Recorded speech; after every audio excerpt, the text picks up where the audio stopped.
한국경제TV 생생한 실전 투자 정보 와우퀴. 월 5,000원 커피값으로 투자 정보가 내 손 안에 배달됩니다. 와우킥 N에서 만나요.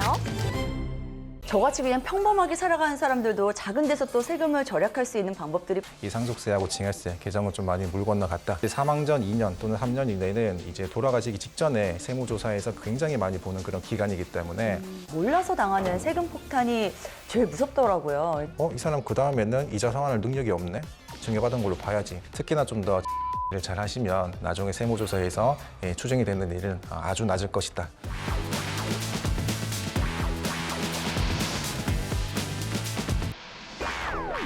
진실은 숫자에 있고 재미는 해석에 있다. 보이는 팩트 뒤에 숨은 신박한 경제 이야기, 신박한 경제 토크킥. 네, 저는 신박한 스토리텔러 송상은입니다. 부자들은 돈을 버는 법을 공부할까요? 아니면 돈을 지키는 법을 먼저 공부할까요? 아무리 많이 벌어도 밑빠진 독처럼 세금이 줄줄 새 나간다면 부자가 되는 길은 점점 더 멀어질 수밖에 없을 텐데요. 수익률 10%보다 강력한 부의 치트키, 연봉 1억보다 중요한 절세의 비밀, 복잡한 세금 문제 이분과 함께라면 아름답게 해결됩니다. 자타공인 절세미남 이성호 세무사님과 함께하겠습니다. 어서 오세요. 네, 반갑습니다. 네, 반갑습니다. 사실 이 세금 설계라고 하면 수십억 자산가들만의 리그 같아서요. 저같이 이렇게 평범한 사람들은 고지서 나오면 또 나가는구나 하고 그냥 한숨 쉬면서 돈 내기 바쁜데요. 사실 저 같은 사람들도 미리 세금을 좀 따져서 이렇게 해결하고 처리해 온 것과 그냥 오는 대로 내는 것과 나중에 좀 금액의 차이가 많이 나는지 그것부터 좀 여쭤보고 싶더라고요. 실제로 세금을 미리 계획한다고 생각하시는 분들은 아마 거의 없으실 것 같아요. 비중으로 봤을 때. 왜냐하면 이게 일반 국민분들께서는 그렇게 느끼실 수도 있는 게 예를 들어서 우리가 부동산을 하나 판다고 가정을 할게요. 그럼 가장 중요한 게 매수인이 있는지 그리고 매매한 가격이 적절하게 협의가 되는지 그리고 그 외적으로는 뭐 세입자가 있다면 세입자를 다 내보낼 건지 그대로 승계를 할 건지 내보낸다면 또 명도에 대한 문제도 있을 거고 그래서 또 세금이라고 하는 게 이걸 신고하고 납부하는 행위 자체가 여러 가지 일련의 행위 중에 가장 마지막 끝단에 있는 행위다 보니까 사실 수동적인 입장으로 뭐 고지서에 나와 있는 세금 그대로 내면 되지 뭐라고 생각을 많이 하실 테지만 가장 대표적으로 예시를 한번 들어보면 제가 한 3, 4년 전이었나요? 그 경기도 용인 쪽에 아마 아실 거예요. SK 하이닉스 반도체 공장이 들어온다고 해가지고 그 당시에 이제 땅을 갖고 계신 지주분이 보상금을 한 25억 정도 받으셨습니다. 그래서 25억에 대한 세금을 그냥 계산해 봤더니 대략 양도세가 6억.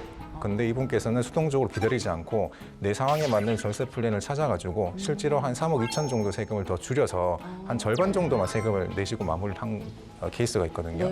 그래서 실제로 제가 항상 말씀을 드리는 것이 자산가일수록 미리 세금은 사전에 절세 플랜을 계획을 한다. 항상 유비무한 자세가 필요하다라고 먼저 항상 말씀을 드리는 이유가 바로 그렇습니다. 네, 저같이 그냥 평범하게 살아가는 사람들도 작은 데서 또 세금을 절약할 수 있는 방법들이 분명히 있겠죠? 그래서 오늘 굉장히 기대하고 왔고요. 또 질문 드릴 것도 굉장히 많은데요. 저희가 오늘 크게 여러분들께서 가장 중요하게 생각하시는 주제 3가지로 좀 질문을 드려볼까 합니다. 상속과 징여, 부동산, 그리고 금융으로 나누어서 꿀팁을 좀 챙겨보고자 하는데요. 우선 덩어리가 가장 크다고 볼 수 있는 이 상속세, 징여세에 대해서 좀 먼저 질문을 드려볼게요. 상속세제 문제는 매우 논쟁적이어서 어떤 게 더 효과적이냐라는 논쟁도 있지만 또 한 가지는 그게 과연 정의롭냐 하는 좀 가치 논쟁도 있는 것 같아요. 그래서 쉽게 얘기하기는 어려운데 하여튼 말씀하시는 그런 불합리한 측면들도 좀 있어서 좀 진지하게 고민해 봐야 될 부분인 건 맞습니다. 그러나 지금 단계로는 상속세 자체를 개편하는 것은 크게 본질적으로 개편하는 것까지는 고민하지 못하고 있어요. 일단 세법 개정안이 이제 연간으로 따지면 한 2번 정도 매년 개정안이 올라오거든요. 그래서 7, 8월에 한 번 올라오고 지금 연말에 한 번 올라오는데 이게 국회법에 따르면 이 세법 개정안, 즉 정식으로 말하면 정부의 세제 개편안이 예산 부수 법안 중에 하나입니다. 그래서 매년 12월 30일 기준으로 기재위 조세 소위에서 통과가 되어야만 그 내용이 국회에 이제 본회의 상정이 되는 건데 제가 확인해 본 바로는 지금 많이들 궁금해하시고 걱정하셨던 상속세 공제 금액을 금액을 늘리는 현안, 그리고 유산과세형을 유산취득형으로 바뀌는 안에 대해서는 아직까지는 관성적으로 장기과제로 남을 가능성이 매우 높다. 결과적으로 상속세 및 증여세는 크게 다를 바가 없이 그대로 진행이 될 가능성이 매우 높아졌습니다. 그리고 많은 분들께서 좀 걱정을 하시고 아무래도 기대도 많이 하셨던 이 상속세 공제금액 증가되는 부분. 그래서 쉽게 잠깐 말씀드리면 사망일 현재 배우자가 살아있으면 기본공제 일괄공제 5억이죠. 그리고 배우자 공제 5억을 더해서 지금 현재는 10억까지 세금이 없다고 보고 있습니다만 이 공제금액을 높여가지고 결과적으로 17억까지 공제를 하게 되면 소위 말해서 지금 뭐 한강벨트에 있는 아파트 하나 가지고 있다가 내가 상속으로 이 세금을 낸다고 하더라도 사실 남아있는 배우자나 가족들이 세금 부담 때문에 부득이하게 아파트를 처분하는 일은 없지 않을까라고 하는 차원에서 이 정부에서도 많이 그런 의도를 가지고 상속세 개편에 대한 이야기를 나왔습니다만 결과적으로 세수 감소 문제, 많은 분들이 아시는 것처럼 굉장히 민감한 문제입니다. 그래서 일괄 공제 금액을 당초 내용대로 2억만 올린다고 하더라도 지금 추계 예산으로는 연간 6천억 정도 세수 감소가 발생을 하고 배우자 공제 같은 경우에는 지금 계산도 안 된다고 하고 있습니다. 추계도 안 되고 있기 때문에 사실상 2026년도에는 많은 분들의 기대를 하셨던 것처럼 실망도 좀 크실 테지만 이 상속세하고 증여세 개정은 좀 많이 물 건너갔다라고 보시면 좋을 것 같고 개인적으로는 현장에서 이런 상담을 하다 보면 제일 안타까운 것이 이게 연말 12월 31일을 기점으로 해서 며칠 상간을 두고 상속 계실이 달라져 버리면 남아있는 가족분들 입장에서 상속세 2억, 3억 정도 더 내는 건 굉장히 우스운 일이기 때문에 부모님 안 그래도 힘들게 병원에 와중 계신 부모님께 마음은 아프지만 다만 며칠이라도 연명치료 좀 더 늘려달라고 하셨던 분들을 굉장히 심심찮게 제가 상담을 많이 했기 때문에 개인적으로는 실망감 더하기 이런 가족사에 대한 부분이 좀 많이 개인적으로는 슬프게 와닿고 있습니다. 네. 그렇다면 이 개편안만 바라보고 계시는 분들께서는 지금이라도 플랜을 바꿔서 증여를 빨리 진행하는 게 맞을런지 아니면은 내년까지 조금 더 버텨보면서 지켜보는 게 좋을런지 이런 질문 굉장히 많이 드릴 것 같은데요. 네, 일단 세법 개정안, 특히 상속세 및 증여세 세법 개정안은 물 건너갔지만 그럼에도 불구하고 항상 말씀드리는 것이 상속세를 준비하는 대원 측은 분명히 남아있다. 그건 여전히 불변하다 말씀을 드리는 것이고 이 상속세를 줄이기 위해서 좀 더 우리가 알 거는 상속세를 좀 먼저 이해할 필요가 있다. 이 상속세는 좀 특이한 세금인데 돌아가신 분 사망이라고 하는 이벤트를 통해 가지고 그동안 눈에 보이지 않던 세금이 숨어 있다가 한꺼번에 갑자기 빵 터지는 효과가 있기 때문에 이 상속세를 준비하는 과정에서도 우리가 돌아가시기 직전에 현금을 갑자기 대거 인출한다던가 아니면 부동산을 갑자기 팔아가지고 뭐 증여를 한다던가 이런 형태는 결과적으로는 굉장히 더 안 좋은 결과를 맞이하는 경우가 많습니다. 네. 그래서 한마디로 요약을 드리면 증여를 할 수 있을 때 최대한 빨리 하고 미리 해라. 그리고 받아가시는 분들도 부모님과 충분한 대화를 나누시고 미리 증여를 많이 받아가시는 게 장기적으로 봤을 때는 긴 호흡으로 상속세를 줄이는 가장 안정적이면서 효과적인 방법이다라고 말씀을 드립니다. 실제로 있었던 일이기도 한데요. 이 돌아가시기 직전에 현금 4억 원을 그냥 인출해가지고 자녀분들이나 배우자분들, 사위 며느리분들한테 나눠주시는 경우가 있었는데 이런 경우하고 가장 극단적으로 10년 동안 우리가 아주 긴 호흡으로 징여재산 공제 범위 내에서 이 4억이라고 하는 현금을 조금씩 나눠줬을 때하고 결과적으로 비교해보면 대략 세금 차이가 1.8배가량 차이가 납니다. 그러니까 훨씬 더 세금이 적게 나오는 거죠. 그리고 더 중요한 건 사망일 현재 남아있는 상속재산 가액하고 상관이 없이 그 계한성과 상관이 없이 미리 증여를 하는 것만 하더라도 이 정도 세금 차이가 발생을 한다는 겁니다. 그리고 대부분이 이제 증여를 할 때 과연 이제 수중인 범위를 또 많이 고민을 하실 텐데요.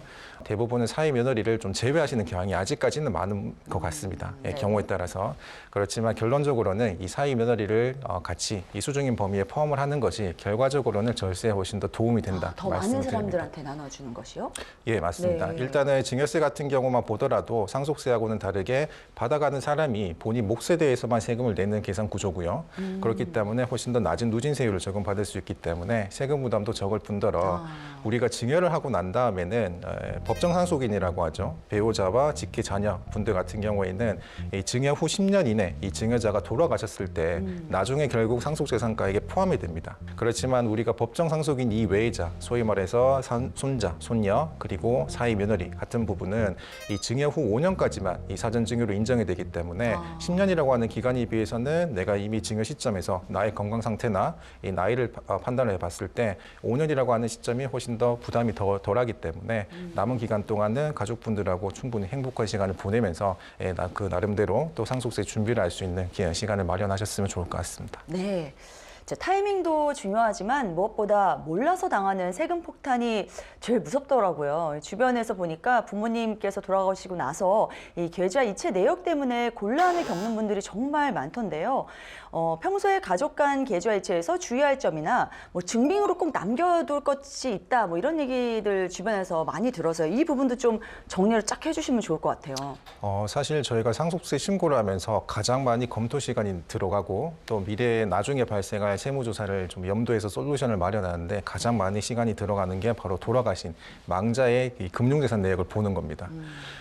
사실 부동산 같은 경우에는 이게 수면 위로 드러난 자산이기 때문에 내가 직접 내 명의로 가지고 있는 부동산이 아니라도 이 가족들이 우리 부모님은 어디에 대략 이런 부동산이 있어라고 생각을 많이 하실 거예요. 그렇지만 이제 예금, 적금, 이제 주식 또는 펀드, 채권 또는 요즘은 실제로 가상자산도 많이 보고 있기 때문에 어디에 얼마만큼의 재산이 있는지 다 알 수가 없습니다. 그래서 우리가 살아생전에 이제 현금을 인출하거나 계좌 이체하는 일들이 굉장히 빈번하실 텐데 특히 가족을 포함해서 어떤 목적으로 이게 현금 인출이 되었는지 계좌 이체되었는지 증맥을 남기는 게 굉장히 중요합니다. 왜냐하면 돌아가시고 나서는 거기에 대한 이 거래 내역을 소명하는 거는 결국 남아있는 가족분들이기 때문에 굉장히 피로감이 들거나 아니면은 실제로 억울하지만 상속재산에 포함되는 경우를 굉장히 또 많이 볼 수가 있습니다.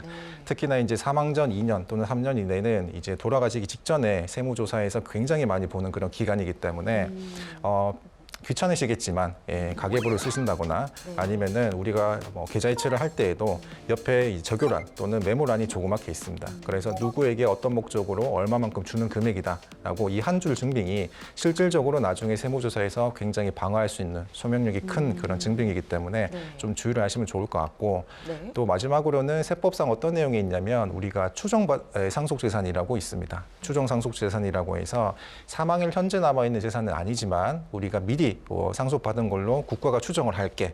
단지 이게 상속받은 게 아니라면 당신이 소명을 하세요라고 했던 거거든요. 그래서 이게 현금 인출액 기준으로 사망 전 1년 이내 2억이 넘어가거나 혹은 사망 전 2년 이내 5억이 넘어가는 경우에는 이 남아있는 가족분들이 최소 80% 이상은 어디에 썼는지 소명을 해야만 합니다. 그렇지 않는 경우에는 억울하시겠지만 상속받은 걸로 포함이 되기 때문에 결국에 이제 돌아가시고 나서 이런 것들을 좀 우리가 안정적으로 쉽고 해명하기 위해서 항상 말씀드리는 것이 돌아가신 분에 대한 핸드폰은 가급적 해지하지 말고 그대로 두시라. 통화 내역이나 문자 메시지, 이미지 전송 파일을 가지고 충분히 소명을 할 수가 있기 때문에 이런 것들이 아주 사소한 부분이긴 하지만 나중에 소명을 할 때 굉장히 큰 도움이 된다라고 말씀드리고 싶습니다. 근데 지금 말씀 들어보니까 또 갑자기 걱정이 되는 게요. 이 가족 간 계좌 이체가 이제 그러니까 제가 뭐 아버지한테 그냥 뭐 100만 원을 이렇게 계좌 이체 서로 해오면서 살아왔고 할 수도 있다고 생각하는데 그거에 대해서 굉장히 고민하지 않았거든요. 근데 이게 나중에 혹시나 이제 상속의 문제까지 되면은 10년치를 다 몰아가지고 그걸 합산해서 이거를 제가 상속을 받았다고도 보게 되는 건가요? 그래서 이제 소명을 해야 된다는 말씀이신 거죠? 네, 맞습니다. 그럼 그때 그걸 어떻게 소명하나요? 뭐 얼마씩 이체가 됐으면 이건 뭐 학원비 뭐 아니면 뭐 선물 뭐 이런 식으로 써놔야 되는 건가요? 사실 몇 건에 대해서 그렇게 증빙 자료를 남겨둘 수는 있겠지만 또 현실적으로 그게 쉽지는 않죠. 그래서 세무서에서 봤을 때도 법상 이제 사회통념상 타당한 범위 내에서 학자금이나 생활비 혹은 뭐 결혼식 축의금이나 부의금 같은 경우에는 비과세로도 인정을 하고 있기 때문에 그 외적으로 어떤 목적이 있을 것으로 좀 더 염려가 된다라고 하는 부분에 대해서는 특히나 좀 더 증빙 관리를 잘 하시면 나중에 세무조사에서 추정이 되는 일은 아주 낮을 것이다라고 자신 있게 말씀드릴 수 있습니다. 네. 그리고 다음 질문도 굉장히 많은 분들께서 궁금해하실 것 같은데요. 이 한국인들 자산의 큰 비중을 차지하는 부동산 증여 이야기를 좀 해보겠습니다. 만약에요, 이 10억짜리 아파트를 증여한다고 했을 때 이걸 자녀 한 명한테 이게 통으로 다 줄 건지 아니면 다자녀에게 지분을 좀 쪼개서 나눠줄 건지 아니면 아예 자녀는 건너뛰고 이 손주분한테 직접 왜냐면 세금을 떼고 또 떼야 되니까 이렇게 가는 게 나을런지 각자 상황이 다르겠지만 이런 질문 세무사님 굉장히 많이 받으실 것 같아서요. 이런 경우에는 통상 어떻게 보고 가는 것이 가장 절세하는 방법일까요? 일단 말씀하신 사례를 들어서 각자 한번 말씀을 드리면 일단은 자녀 한 명에게 10억짜리 아파트를 준다라고 우리가 했을 때 10억이라고 하는 경제적 가치를 증여한다고 했을 때 단순하게 계산하면 어떻습니까? 우리가 일반적으로 10년 이내 증여받은 게 없다라고 했을 때 일단은 5천만 원 기본공제 받을 수가 있습니다. 그리고 이 기본공제를 받고 난 이후에 남은 금액에 대한 증여세가 실제로 계산하면 한 2억 2천만 원 정도 증여세가 나오실 거예요. 그리고 증여세만 나오는 게 아니라 취득세도 있겠죠. 그래서 취득세가 일반적인 증여라면 4% 4% 정도니까 이 아파트 시세 기준으로 4%면 대략 4천만 원 정도. 그래서 도합 2억 6천만 원 정도가 10억짜리 아파트를 내가 증여를 받았을 때 지금 당장 3개월 이내에 납부해야 될 세금이구나. 혼자. 네, 네. 다시 말해서 증여받은 재산가액의 26% 정도를 내가 세금으로 부담을 해야 되는구나. 굉장히 많은 세금을 내가 부담을 하는구나라고 느끼실 수도 있을 것 같고 네. 또 10억짜리라고 하는 재산 가치를 만약에 자녀가 4명인데 균등하게 25%씩 부담을 한다라고 하게 되면 각자 나눠지는 금액은 오히려 더 훨씬 적습니다. 말씀드린 것처럼 증여세는 상속세하고 다르게 각자 받아가는 몫에 대해서 나오는 세금이기 때문에 한 사람당 나오는 증여세와 취득세를 다 더하면 그게 한 4천만 원 정도 되실 거예요. 그러면 4명에 대한 세금을 다 더하더라도 1억 6천만 원이기 때문에 단독으로 가져가는 거에 비해서 훨씬 더 낮은 세금을 가져올 수 있다.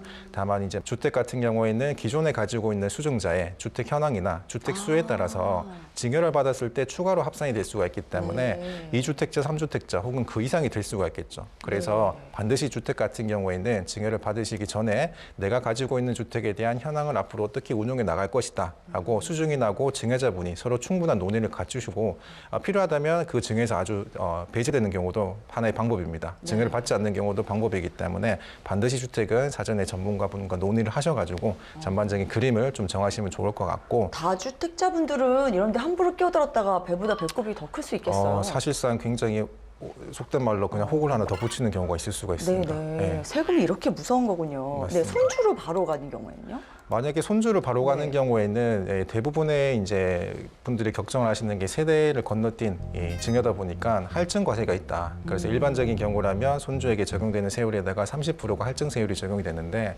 그럼에도 불구하고 세대를 건너뛰었을 때 내가 활용할 수 있는 이점은 있다라고 말씀드립니다. 그게 두 가지인데요. 단적으로 첫 번째는 이미 증여를 많이 해준 경우입니다. 할아버지 할머니가 그 직계 자녀분에게 이미 증여를 많이 해줘가지고 지금 상속세 및 증여세 세율이 50%가 최고 세율이고 50% 최고 세율을 적용받으려면 적어도 증여를 한 금액이 30억 원 이상이거든요. 그래서 앞으로 1억을 증여할 때는 1억 증여할 때마다 절반은 세금을 낼 각오를 하고 증여를 해야 되는데 그럴 바에야 같은 1억을 남도 아니고 그 손자 손녀 얼마나 예쁘겠습니까? 그래서 1억을 주게 되면 이 손자 손녀는 10%부터 다시 차곡차곡 세율을 적용받는 거기 때문에 할증과세를 적용하더라도 훨씬 더 낮은 세 부담을 가져갈 수 있다. 그리고 이 할아버지 할머니 입장에서도 본인의 상속세를 줄이기 위해서도 하나의 전략이 될 수가 있습니다. 앞서 말씀드린 것처럼 손자 손녀는 법정 상속인 이 외의자이기 때문에 이 증여를 하고 10년을 기다리는 게 아니라 5년까지만 기다리면 되기 때문에 그동안 건강관리 잘 하셔가지고 손자 손녀분하고 좀 행복한 그런 노후 보내시면 좋을 것 같습니다. 네. 이 자녀에게 부동산을 잘 물려주는 법을 배웠다면 이제 내 집을 사고 팔 때 꼭 필요한 부동산 실전, 절세 전략에 대해서 좀 살펴보고 싶은데요. 올해 부동산 대출 규제가 강화됐지만 사실 이 세제 개편 상자는 아직 오픈되지 않은 상태이지 않습니까? 그래서 내년에 과연 이 부동산 이 세제 변화가 나올 가능성 어떻게 보시는지 그리고 이 변화에 따른 우리는 전략을 어떻게 세워야 될지 그것도 좀 살짝 들어볼 수 있을까요? 우선 보유세에 대한 부담이 굉장히 많이 올라갈 것이고 그리고 다주택자에 대한 중과 규제 아마 더 이상 유예가 되지 않을 가능성이 굉장히 높습니다. 그렇죠. 첫 번째는 지금 재산세 산정을 할 때 적용되는 게 지금 아파트 같은 경우에는 공시가 현실화율이라고 해가지고 지금 공동주택은 69% 적용을 하고 있습니다. 이걸 지난 문재인 정부 때처럼 80% 혹은 더 이상 90%까지 이제 올리는 걸 지금 검토 중이라고 하니까 만약에 내가 이미 은퇴를 해서 나는 더 이상 소득이 없고 연금 생활자인데 과거에 내가 운 좋게 개포동 아파트 하나를 마련을 해서 이미 시세가 많이 올랐다고 가정을 하게 되면 이런 공시가 현실화율이 점점 올라간다고 했을 때는 재산세 부담도 더 늘어날 뿐더러 이 건강보험료에 소위 말해서 굉장히 많이 부담스러우실 상황이 발생을 할 거고요.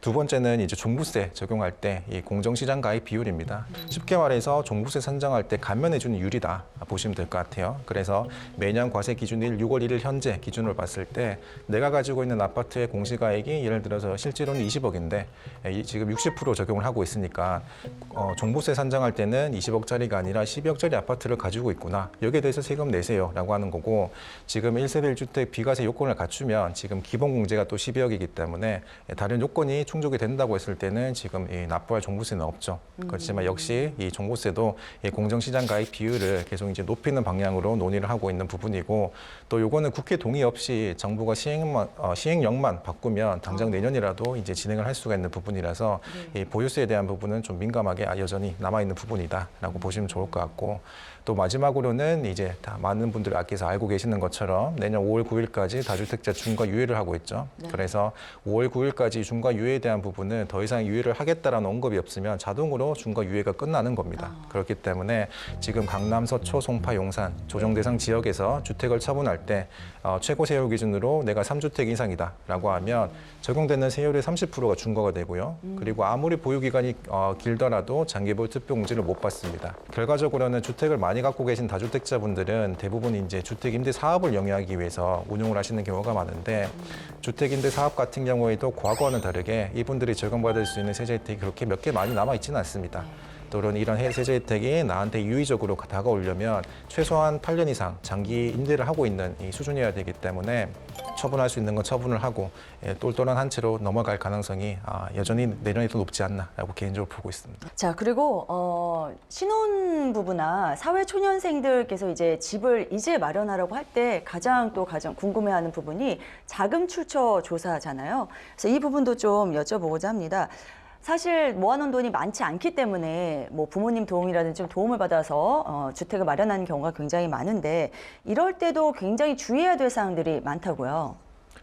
실제로 지난 통계 자료를 보면 최근 올해 나온 주거 실태 조사를 보면 신혼부부 같은 경우에는 10쌍 중에 7쌍이 신혼생활을 아파트에 시작을 합니다. 그렇기 때문에 생각보다 많은 확률로 신혼부부들이 자금출 조사를 받는다. 그래서 이제 신혼부부 같은 경우에는 이제 막 출발점에 서가지고 재산도 열심히 모으고 0에서 출발해야 되는 분들인데 이런 분들이 아파트 구입하고 뭐 3년, 5년 이내에 자금 출처 조사를 통해 가지고 세금을 추징이 되면 오히려 마이너스 시작을 하다 보니까 더 이제 안타까운 상황이 발생을 하는 거죠. 네. 실제로 없나요? 자금 출처 조사에서 제가 가장 많이 보는 케이스 하나를 말씀드리면 아파트 구입에 대한 대출금을 부모님이 상환해 주는 거 굉장히 많습니다. 그렇죠. 굉장히 부모님 많기 때문에. 도움을 미리 받는 거죠. 네, 그래서 원래부터 내가 증여를 받게 되면 당연히 증여세 문제가 있기 때문에 아파트 구입 자금을 구입한 이후에 조금씩 부모님으로부터 원리금 상환을 받는 거죠. 그래서 부모님도 직접 또 은행에다가 대납을 하게 되면 이게 또 들통날 수가 있으니까 아파트 구입하고 난 다음에 부채에 대한 사후 관리 이런 명목으로 많이 생각을 하시지만 여전히 이 원리금 상환액을 뭐 생활비 쪽으로 자녀 통장으로 보냈다가 자녀들은 그 돈을 받아가지고 이자와 원금을 납입하는 이런 부분이 이게 사실 2, 3년이 지나면 원금에 대한 부담도 점점 부모님들도 부담스럽기 때문에 야 그냥 이럴 바에야 그냥 단기간 내에 내가 목돈 줄 테니까 갚아버려 이자 내지 마라고 하시는데 여기서부터 문제가 사실 발생을 합니다. 국세청 입장에서는 아파트 구입하고 난 다음에 1년 반 만에 4억이라는 대출을 갚았네. 이 사람 왜 신고된 소득이 얼마야? 한번 확인해봐. 이 사람이 생활비 쓰고 고정비 쓰고 남는 돈에 대해서 과연 자력으로 4억이라는 돈을 일시에 상환할 수 있었을까? 궁금증이 출발하는 겁니다. 네. 그렇게 이제 역선에서 들어가다 보면 부모님한테 증여를 받았구나 이게 확인이 되는 거죠. 그래서 이 만약에 4억이라고 하는 금액을 증여받았다고 하게 되면 그 당시 증여세에 납부해야 될 금액뿐만 아니라 무신고하게 되면 무조건 20% 바로 가산세가 붙습니다. 그리고 매년마다 8%가량 납부 지연가산세가 또 붙어갈 거기 때문에 사실상 이 부부가 실제로 세금 추징을 한번 당하게 되면 본인의 한 20개월 정도 모아야 되는 월급을 한꺼번에 이제 마이너스로 시작을 하게 되는 상황이 발생하다 보니까 그걸 모르고 그때까지 갔으면 그렇게 내야 되는 상황인 거죠. 물을 수도 없고요. 그래서 이제 차용증을 많이 쓴다 이런 얘기가 있잖아요. 부모한테 이제 돈을 꾼 형식으로 하는 건데 맞습니다. 차용증을 쓰면 좀 이런 게 상쇄되는 효과가 있나요?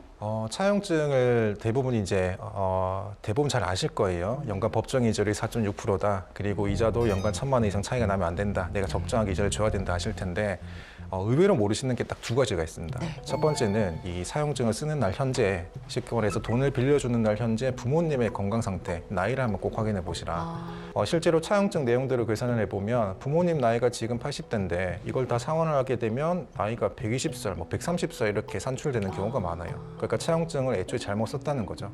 또 두 번째는 자녀분들 입장에서, 이 돈을 받아가는 입장에서 미래일은 아무도 알 수 없습니다. 그렇지만 내 소득이 얼마나 이제 계속 안정적으로 발생할 것인가 점검을 할 필요가 있다. 차용증 쓰고 나서 이것저것 다 갖춰가지고 썼지만 갑자기 6개월 뒤에 직장을 잃어버리면 국가 입장에서 봤을 때는 이 사람 그 다음에는 이자 상환할 능력이 없네?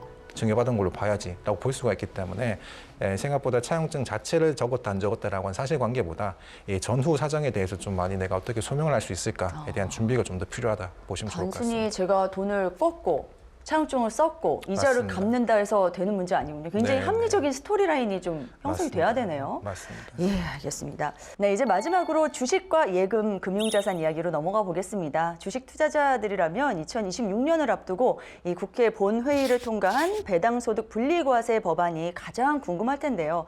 사실 저희가 그냥 막연하게 증시에서는 뭐 이게 막 호재일 거다 이런 얘기 계속 기대감이 많이 커서 과연 실제로 이게 어느 정도 호재일지 그런 부분 참 궁금하고요. 그리고 50억 원 초과 구간이 새로 생기고 세율은 최고 30%로 확정이 됐는데 기존 세법과 비교를 했을 때 실제로 어떤 변화를 가져올 수 있는 건지 좀 여쭤보고 싶네요. 이번에 최근에 이제 합의된 내용 결과물을 보면 세율 구간이 기존의 최고 3억 구간 말고 50억 구간이 새로 생겼습니다. 그리고 세율은 전반적으로 부담이 많이 낮아졌어요. 네. 그래서 4단계 누진 세율이 적용돼 가지고 14%, 20%, 그다음에 25%, 지금 30%가 최고 세율인데 네. 원래는 지금 이소영 의원한 대로 될 뻔하다가 50% 구간이 새로 생긴 거거든요. 네. 그래서 지금 문제는 50% 구간에 적용되는 게 이게 사람 숫자가 많지도 않은데 왜 한 굳이 100명밖에 안 된다면서요. 네네. 그래서 이게 굳이 50% 최고 세율 구간을 새로 만든 이유가 있냐에 대해서 그래서 사실 이것도 부자 감세 아니냐라고 이야기도 많이 나오는 상황이긴 합니다. 네. 그렇지만 대부분 국민분들께서 내가 배당을 하고 얻는 이익이 3억에서 50억 사이가 대부분일 테니까 이분들께서 적용받는 세율은 25%, 그러니까 지방세를 포함하면 27.5%인데 이자 배당을 포함해가지고 연간 2천만 원이 넘으면 소득세 합산이 되지 않습니까? 그래서 최고 세율이 49.5%하고 비교를 하게 되면 거의 절반 정도 세금 수준은 많이 낮아졌다. 긍정적인 의미가 됐다라고 말씀을 드리는 거고 그러면 이 50% 구간, 얼마 안 되는 구간을 만든 이유는 뭐냐? 결국에 어떤 큰 기업에서 배당을 할지 말지, 과거보다 배당을 늘릴지 말지에 대한 결정을 하는 의사결정권자가 또 대부분 대주주분들일 거기 때문에 이분들에 대한 좀 어떤 분리과세 세제 혜택도 어느 정도 체감상 돌아가야지 기업에서 배당을 더 늘리는 그런 의사결정도 할 것이고 또 소액 주주분들 입장에서도 이 절대적인 배당 금액도 커지면서 분리과세에 대한 혜택도 좀 많아지지 않을까라고 판단을 한 것 같습니다. 네. 예. 자, 그리고 연말이 되면서 해외 주식 투자자들은 세금을 조금이라도 덜 내기 위해서 손해난 종목들을 절세를 위해서 파는 경우도 많이 있고요. 또 가족 간 증여도 알아보고 있더라고요. 그래서 합법적으로 양도세를 줄일 수 있는 이 현실적인 비법도 좀 공개해 주시죠. 해외 주식 같은 경우에는 지금 1년 기준으로 전체 수익이 난 종목 그리고 손실이 난 종목을 통산해가지고 순액으로 양도 차익을 계산합니다. 그래서 이렇게 산정된 양도 차익에다가 250만 원 기본 공제를 빼고 지방세 포함해서 22% 세율이 적용돼서 최종적으로 양도세가 얼마다라고 나오는 구조인데 수익이 나는 종목하고 손실이 나는 종목이 항상 이제 같이 공존을 하다 보니까 연말에 어떻게 적절하게 좀 순액을 상계를 할지에 대한 부분 좀 많이 고민을 하시면 좋을 것 같습니다. 그래서 모든 종목에서 수익이 났다라고 하신 분들은 세금 좀 내시면 좋을 것 같고요. 네, 손실도 좀 너무 나고 높아요. 22%잖아요. 네, 손실도 나고 수익이 좀 낮다라고 하셨던 분들은 적절하게 좀 믹스를 하셔가지고 순이익이 과연 얼마나 나는지 좀 고민을 하시면 좋을 것 같고 또 매도 시점이 연말에 걸쳐 있는 분 같은 경우에는 이 기본공제를 나눠서 받을 수가 있습니다. 이 기본공제는 연도별로 250만 원 공제를 받을 수가 있기 때문에 한 해요. 네, 만약에 내가 500만 원 수익이 났다라고 하면 12월 말쯤에 절반을 팔고 그리고 남은 건 1월 초 넘어가서 절반을 팔게 되면 각자 기본공제 범위 내에서 사실상의 부담스러운 세금 발생하지 않을 테기 때문에 250만 원 공제받는 그 선까지만 잘라주고 두 번 나눠서 하면은 그래서 네, 12월 세금이 안 31일을 내겠네요. 기점으로 이 연도별로 구분을 좀 하셔서 매도 시기를 가져가시면 좋을 것 같습니다. 네. 그렇지만 이제 가장 좀 마음이 아픈 부분이 작년까지만 있었던 그 증여 후 즉시 처분하는 이런 주식에 대해서는 올해 이후 증여분부터는 그게 또 인정이 안 되죠.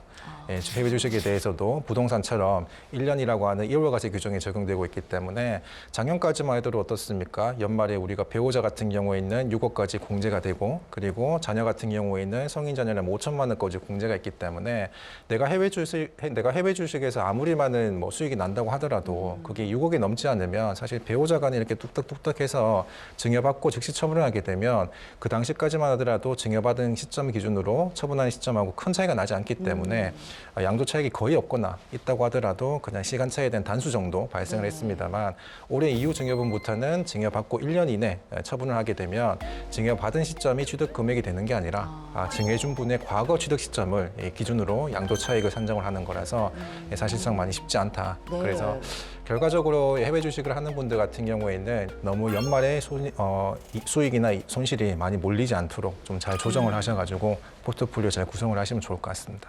저는 왜 이렇게 가진 것도 없는데 지금 세무사님 말씀 들으니까 이렇게 갑자기 마음이 급해지죠? 각 분야별로 조금씩 이렇게 담그고 있는 게 많아가지고요. 예. 이거 좀 이 작은 돈도 저에게 굉장히 소중해서 이렇게 평범하게 살아가고 있는 그렇지만 세금을 내야 되는 사람들도 분명히 절세 전략이 좀 필요하겠죠? 맞습니다. 네. 방송 끝나고 나면 세무사님과 좀 더 많은 깊은 대화를 좀 나눠야겠다는 생각이 듭니다. 네. 연봉 1억보다 중요한 절세의 비밀, 복잡하고 머리 아픈 세금의 길을 생활 속 해법으로 풀어주신 절세미남 이성호 세무사님과 함께했습니다. 오늘 말씀 고맙습니다. 고맙습니다. 감사합니다. 신박한 경제 토크 킥. 다음 주에도 숫자는 진지하게, 해석은 신박하고 재밌게 더 놀랍고 신박한 경제 이야기로 돌아오겠습니다. 고맙습니다.